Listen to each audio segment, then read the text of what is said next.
Dracula, September 29th, Part 4. Dr. Seward's Diary. 29 September. I was so absorbed in that wonderful diary of Jonathan Harker and that other of his wife that I let the time run on without thinking. Mrs. Harker was not down when the maid came to announce dinner, so I said, "She is possibly tired. Let dinner wait an hour." And I went on with my work. I had just finished Mrs. Harker's diary when she came in. She looked sweetly pretty, but very sad, and her eyes were flushed with crying. This somehow moved me much.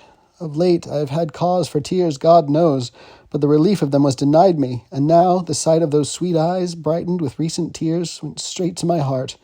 So I said, as gently as I could, "I greatly fear I have distressed you." "Oh, no, not distressed me," she replied, "but I have been more touched than I can say by your grief. That is a wonderful machine, but it is cruelly true. It told me in its very tones the anguish of your heart. It was like a soul crying out to Almighty God. No one must hear them spoken ever again.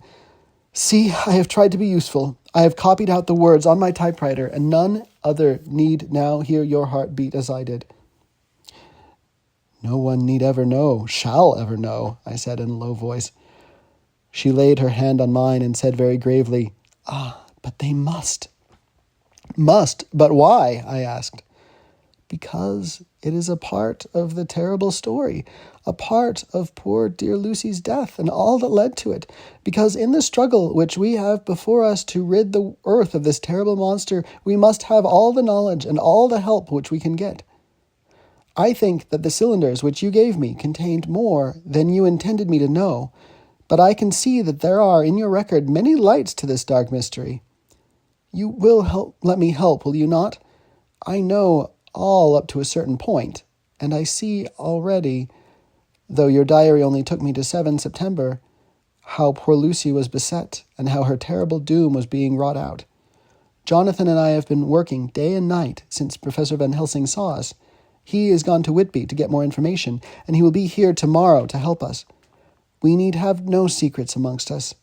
Working together and with absolute trust, we can surely be stronger than if some of us were in the dark." She looked at me so appealingly, and at the same time manifested such courage and resolution in her bearing that I gave in at once to her wishes. "You shall," I said, "do as you like in the matter. God forgive me if I do wrong. There are terrible things yet to learn of, but if you have so far travelled on the road to poor Lucy's death, you will not be content, I know, to remain in the dark. Nay, the end, the very end, may give you a gleam of peace. Come, there is dinner. We must keep one another strong for what is before us. We have a cruel and dreadful task. When you've eaten, you shall learn the rest, and I shall answer any questions you ask, if there be anything which you do not understand, though it was apparent to us who were present."